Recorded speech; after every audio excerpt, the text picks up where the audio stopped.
Ninguno supo cuánto duró el temblor. En cuanto todo empezó a sacudirse, Absol jaló de Alex y junto a Sangus se resguardaron debajo de una mesa y se quedaron ahí, esperando a que todo acabase. Una espera que pareció ser eterna, observando cómo todo a su alrededor se caía a pedazos y las luces se apagaban en lo que fueron minutos eternos. Cuando por fin todo se calmó y los tres pudieron salir de su escondite, se encontraron de frente con el devastador resultado del sismo. El antes brillante y repleto de vida salón era ahora un lúgubre escenario en ruinas y semipenumbra. Los paneles LED colgaban del techo chispeando sobre la mesa, todos los vasos y platos eran fragmentos repartidos por el suelo que tuvieron que esquivar con cuidado para no herirse. Lo más preocupante eran las enormes grietas que se habían abierto tanto en el suelo como las paredes, así como dos de los pilares que habían sucumbido por completo. La estructura no volvería a soportar una sacudida de esa magnitud. Era necesario salir de ahí cuanto antes. Debían volver a la superficie antes de que todo esto colapsase. Alex levantaría a la paralizada Sangus y la cargaría en sus brazos ante su incapacidad de moverse por el miedo. Alex y Absol también eran presas del miedo en ese momento, pero debían empezar a moverse y comenzar a subir, más aún cuando, tras un crujido metálico seguido de un atronador estruendo, un fuerte torrente de agua empezaría a salir de entre uno de los muros. La escalera de emergencia había sido bloqueada por los escombros, haciendo que la única forma de subir fuera por la escalera mecánica, pero desde abajo se podía ver el frágil estado en el que ésta había quedado.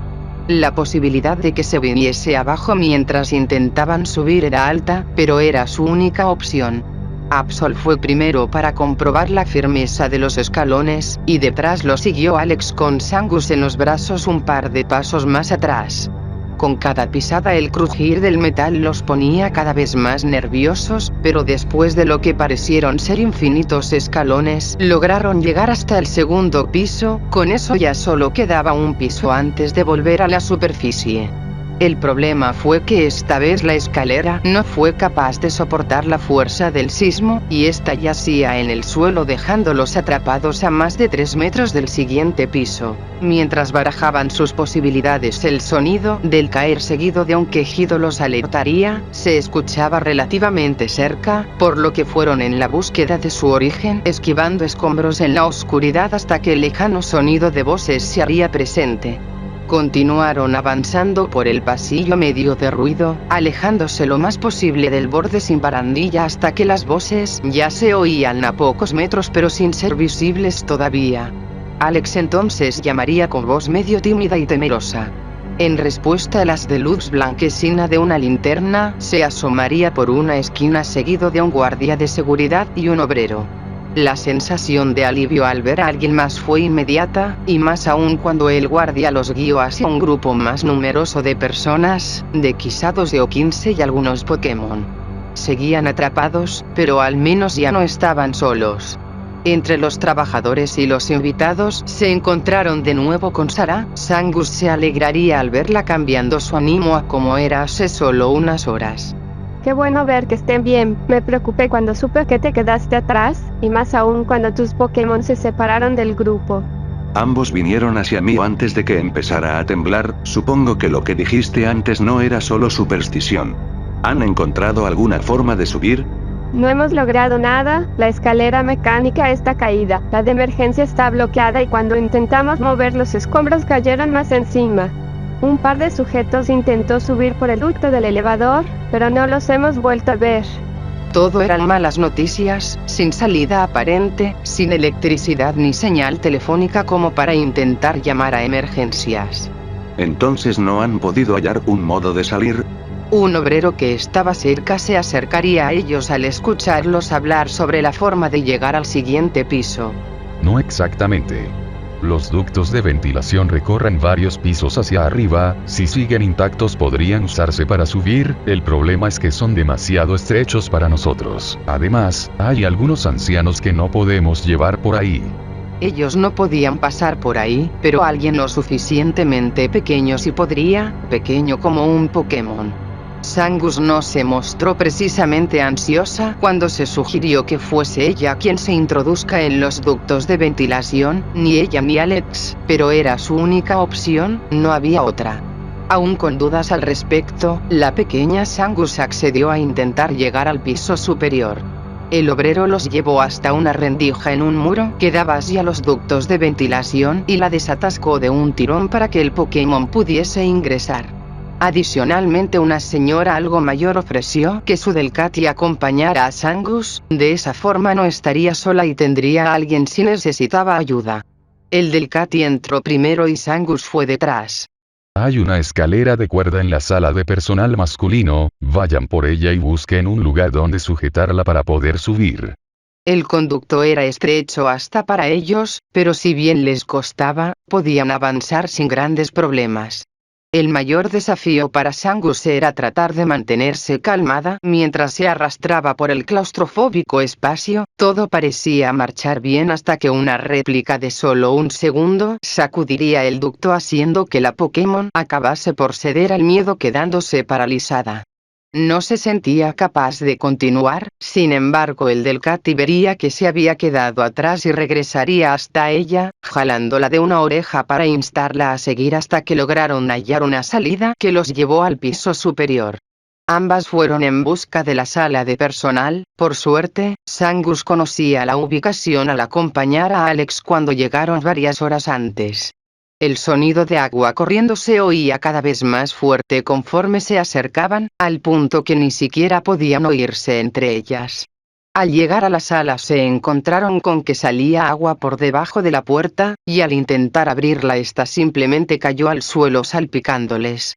Una cañería rota que sobresalía de la pared tenía el piso lleno de agua. Debajo de una mesa encontraron la escalera de cuerda que les había mencionado el obrero, por lo que la tomaron y fueron a buscar un lugar donde poder sujetarla y que estuviera cerca del grupo en el piso de abajo.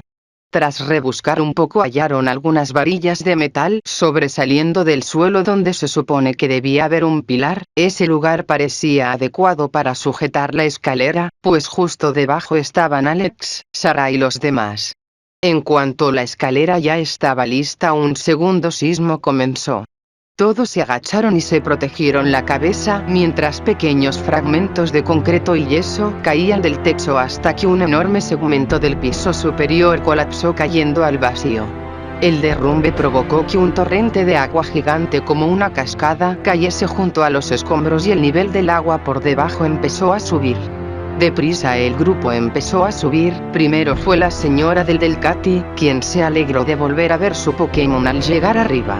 Sangus observaba hacia abajo cómo la gente subía una por una mientras el agua les cubría los pies y continuaba subiendo. Alex ya tenía el agua en la cintura cuando por fin llegó su turno. Arriba lo esperaban Sarah junto a Sangus y Absol. El agua estaba a una temperatura gélida y Alex tenía el cuerpo helado. Pero por fin habían logrado subir el piso restante y salir del edificio. Afuera aún llovía, la noche y la falta de electricidad producto de la caída de múltiples postes de luz tenía a Malvalona en completa oscuridad. Peor aún, la misma destrucción que se había vivido en el interior del centro comercial podía verse por el resto de la ciudad. En mitad de la calle había múltiples vehículos estrellados y abandonados, un poste de luz había caído y en mitad de la calle se había abierto una grieta gigantesca. La calle estaba desierta, no había ni un alma a la vista, y de igual forma el resto del grupo también se separó luego de salir. Casi parecía ser el fin del mundo. Alex revisó su teléfono, pero al haber estado sumergido dentro de su bolsillo lo había dejado inútil. Quería llamar a su madre, pero ahora eso tendría que esperar. Debían buscar un lugar donde resguardarse de la lluvia. Por lo menos lo peor ya había pasado. Sin embargo, Alex no podía volver a casa. Vivían en las afueras de la ciudad, le tomaría horas llegar, y sabía que no podría estar tranquilo en casa, sabiendo que no podía comunicarse con sus padres.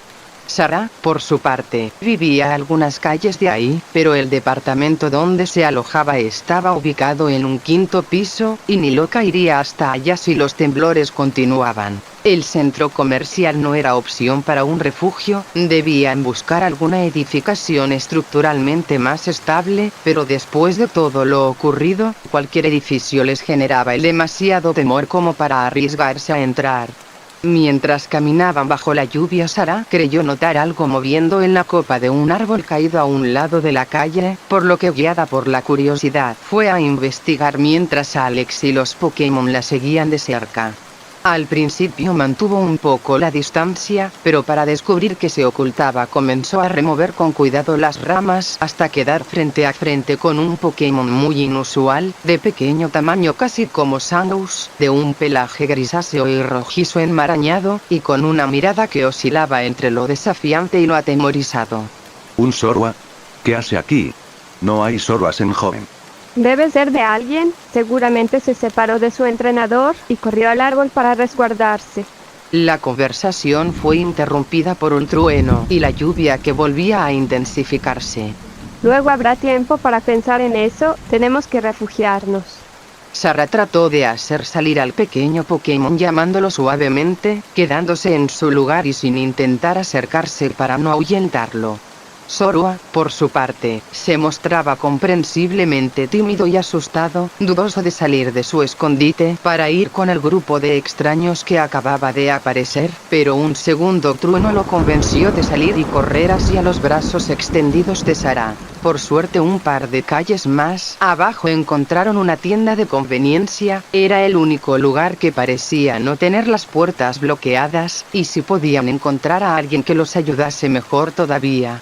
Sin embargo, en cuanto entraron se encontraron con un lugar completamente abandonado y saqueado, pero al menos se veía en buenas condiciones, sería ideal para pasar la noche.